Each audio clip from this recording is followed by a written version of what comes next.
Oi pessoal, então no vídeo anterior a gente falou um pouquinho sobre o funcionamento de maneira geral de memória transacional, né? Então a gente viu que a gente tem maneiras de definir uma transação, a gente viu que a gente tem maneiras de abortar a transação, de fazer leituras transacionais, fazer escritas transacionais.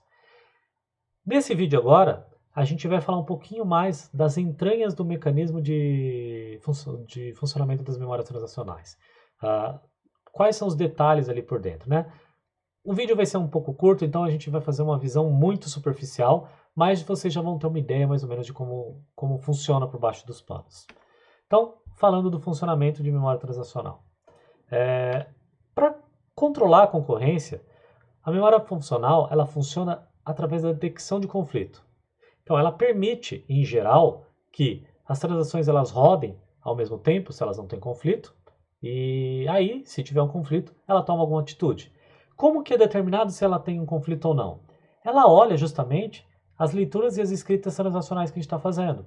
Toda vez que a gente faz um read transaction, um write transaction ali em uma região de memória, vai sendo montada como se fosse uma tabela dessas regiões de memória, e aí, confrontando essa tabela, a gente sabe se tem alguma outra transação ao mesmo tempo que está lendo ou escrevendo nas mesmas posições. Bom, o que é um conflito? Um conflito vai acontecer quando pelo menos duas transações tentarem fazer ações que podem causar condições de corridas se forem executadas concorrentemente. Por exemplo, duas escritas ou uma leitura e uma escrita na mesma região de memória. Se eu só estiver fazendo leituras na mesma posição de memória, eu posso ter dezenas de threads e isso não tem problema. Lembre-se daquela versão que a gente fez da lista ligada, né, que a gente tinha a trava de leitura e escrita. Né? Para leitura, a gente pode deixar todo mundo ler ao mesmo tempo, não tem problema. O problema é quando há uma escrita. Então, se a gente tiver duas transações e pelo menos uma delas for escritas e elas estiverem escrevendo acessando a mesma posição de memória, a gente tem um possível conflito. O conflito ele é detectado quando o sistema de memória transacional percebe justamente que está acontecendo um conflito entre transações. E o conflito ele é resolvido quando o sistema de memória transacional, Transactional Memory, ATM, toma alguma ação para resolver o problema que está acontecendo. Então, quais são as ações que o sistema de memória transacional pode tomar? Ele pode atrasar a execução da transação até que a outra transação acabe de executar, essa aqui vai ficar travada esperando, ou ele pode simplesmente abortar uma das transações que está tentando rodar e ela vai ser obrigada a executar novamente. Né? Então, tem uma série de estratégias que podem ser adotadas. Né? Como é que a gente pode classificar esse esquema de detecção de conflitos? Existem duas maneiras que a gente pode encaixar essas detecções de conflitos, que são a detecção de conflito pessimista e otimista. No caso da detecção de conflitos pessimista, assim que a gente começar a fazer uma escrita numa posição de memória que tem uma outra transação que já está trabalhando ali, a gente já detecta o conflito e já ou atrasa a execução, por exemplo, nesse caso aqui, né?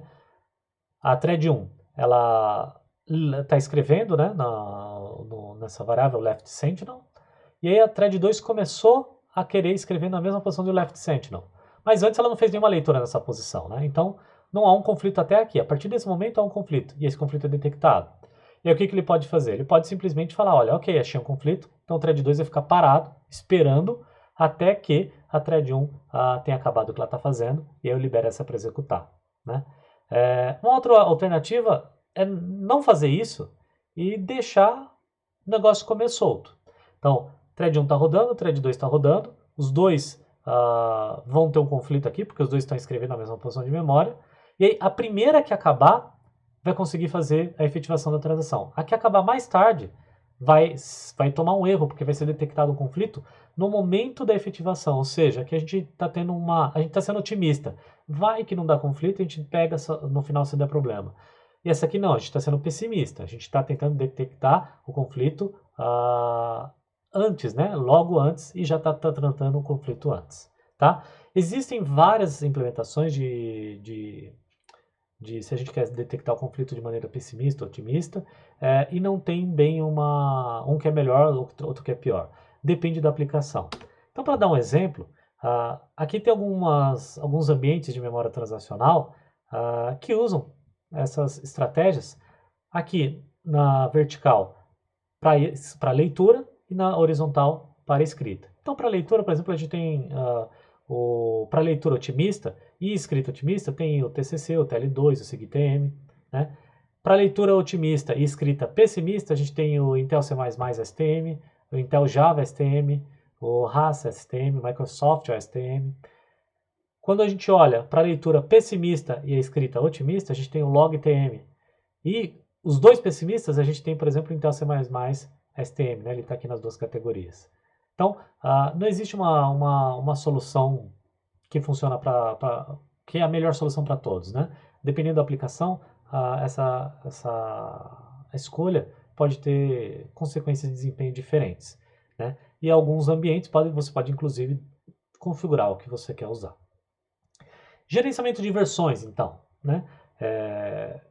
O que a gente faz com as escritas que estão sendo feitas? Imagina, a gente tem duas transações que estão sendo feitas ao mesmo tempo. O que a gente faz com essas versões até a transação efetuar o commit?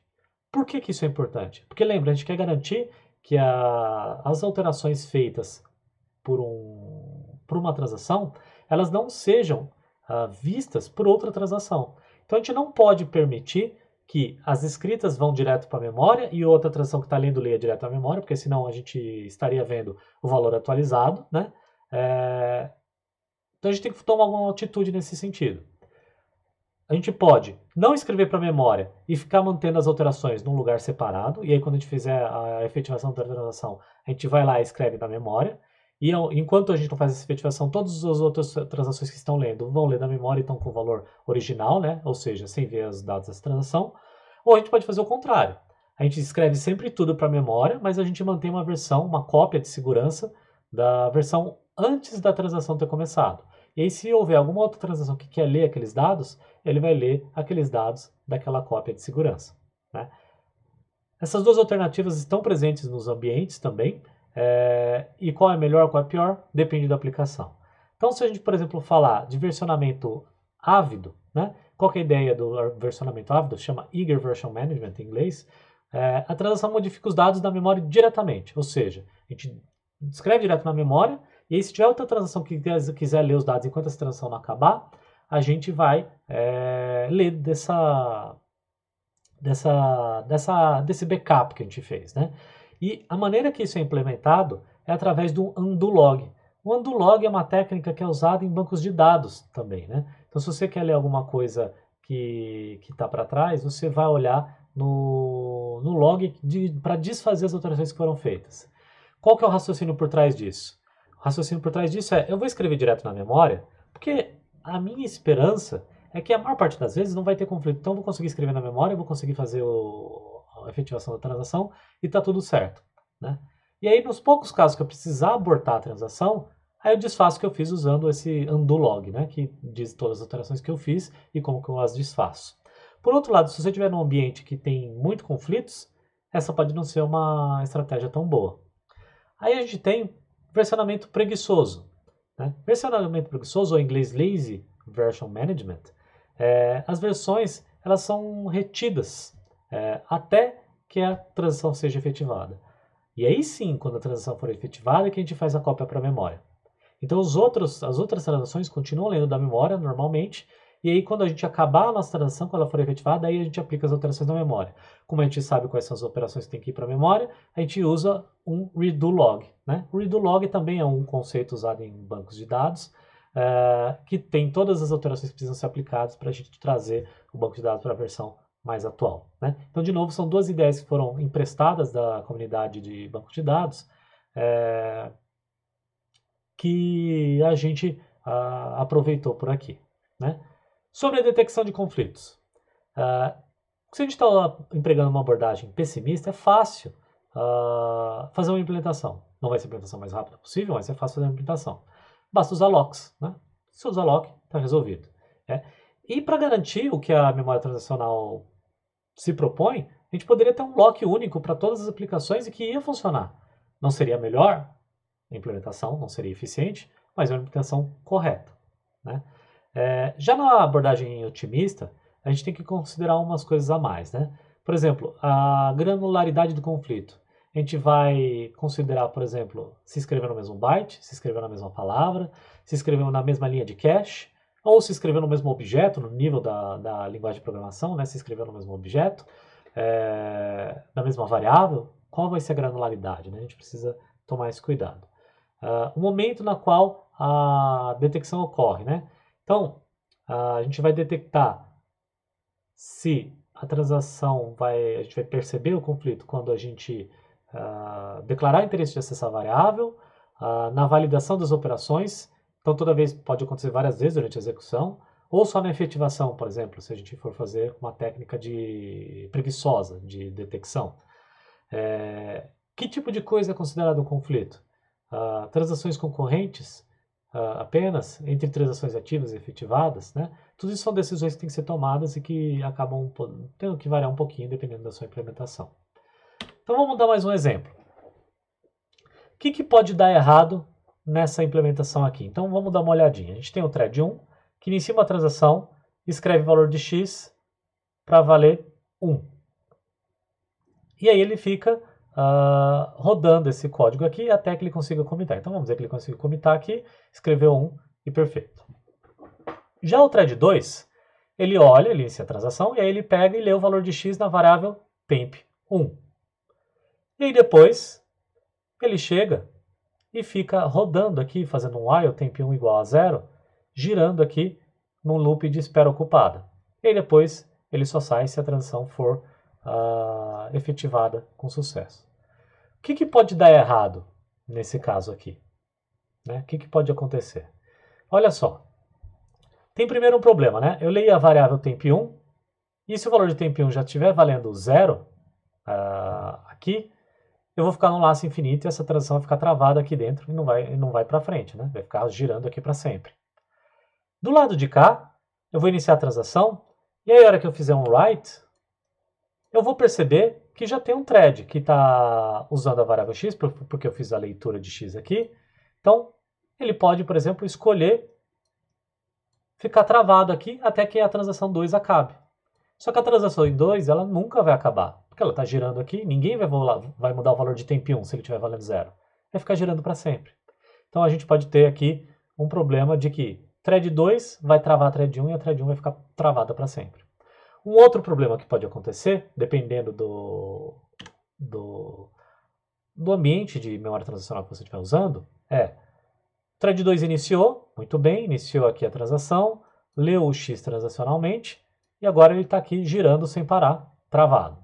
Aí vai começar a thread 1. Aí a thread 1 lê a transação, inicia uma transação, e aí vai querer escrever aqui, né, no X. E aí ele não usa uma detecção eager, né, ela usa uma detecção lazy. Então ele vai deixar só para o final, só quando ele tentar fazer o commit, vai detectar o problema. Então aqui ele vai tentar fazer o commit, não vai dar certo, porque aqui ele vai perceber, opa, o X já estava sendo usado por outra transação, então ele vai detectar esse problema, isso aqui vai dar falso, né, não commitou, então vai negar, vai dar verdadeiro, ele vai voltar e vai girar aqui.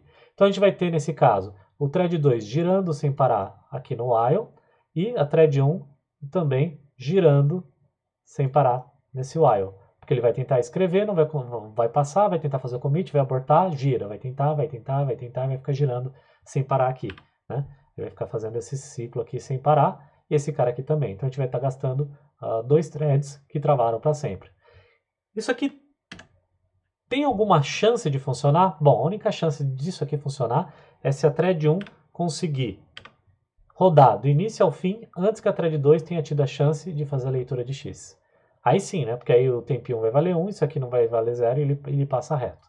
Então a gente pode ter aqui um problema de impasse, né? Ou esse cara vai ficar travado, dependendo do seu sistema de memória transacional, esperando que essa transação 2 acabe de executar, ou ele vai passar reto, porque ele está usando uma ideia de detecção preguiçosa, vai tentar fazer o commit, não vai conseguir e vai ficar nesse laço aqui infinitamente, enquanto esse cara aqui também está nesse laço infinitamente. Tá? Então esse código aqui está errado.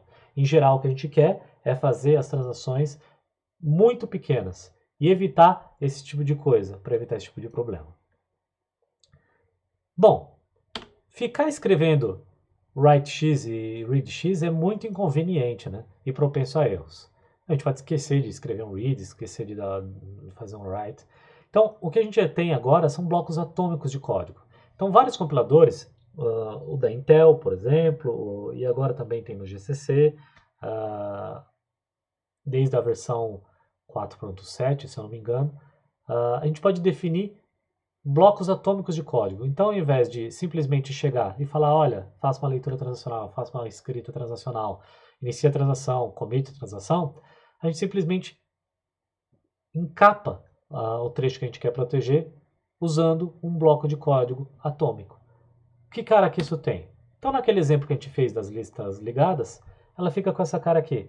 A gente tem essa parte aqui, atomic, abre chaves, fecha chaves. E aqui dentro, esse código é exatamente o código que a gente tinha sequencial. Exatamente. Não tem nada aqui que seja diferente. Tá? A única diferença é que ele está agora encapsulado por esse bloco atomic. E aí, todo o ambiente, né, de execução de memória transacional vai se virar para detectar eventuais conflitos, ele vai se virar para fazer com que isso funcione da maneira que a gente descreveu. Né? Então, qual que é a principal vantagem da gente usar isso em relação a locks? Primeiro, a gente não precisa controlar a trava e a destrava, simplesmente protege a região botando o atomic que está protegido. Segundo, a gente não precisa criar um lock independente para cada posição de memória, para cada nó, por exemplo, da nossa lista ligada. Porque a detecção das regiões que a gente está trabalhando, de leitura e escritas, é feita automaticamente pelo sistema de execução. Então a gente não precisa ficar tomando cuidado, por exemplo, para criar 10 locks diferentes para 10 posições de memória diferentes. Não, a gente simplesmente fala atomic e o ambiente determina isso para a gente. A gente não precisa nomear a seção crítica, se a gente comparar com a OpenMP, né, que a gente tinha aquela seção critical que tinha nomes, a gente não precisa nomear a seção crítica. Isso é determinado dinamicamente pelo ambiente de execução. Né? Bom, isso aqui é um pseudocódigo, né? E como é que fica de verdade isso? Eu quero ver um código de verdade no código C em GCC. Ele fica desse jeito aqui, né? Você coloca essa palavra reservada underscore underscore TM, de Transactional Memory, underscore atomic, inicia um bloco, e aí dentro desse bloco você coloca todo o código que você quer proteger. Né? Nesse caso aqui, nesse exemplo específico, eu estou mexendo na variável T1, estou mexendo na variável T2, então não tem nenhum problema, esses dois caras podem rodar em paralelo, e o sistema de memória transacional vai garantir que eles rodem em paralelo. Se a gente tivesse usado um critical de OpenMP, a gente teria que ter dado nomes diferentes para esses blocos, para que ele não fosse serializado. Se a gente estivesse usando o mutex, a gente teria que criar um mutex diferente para cada um desses blocos para que eles não fossem serializados.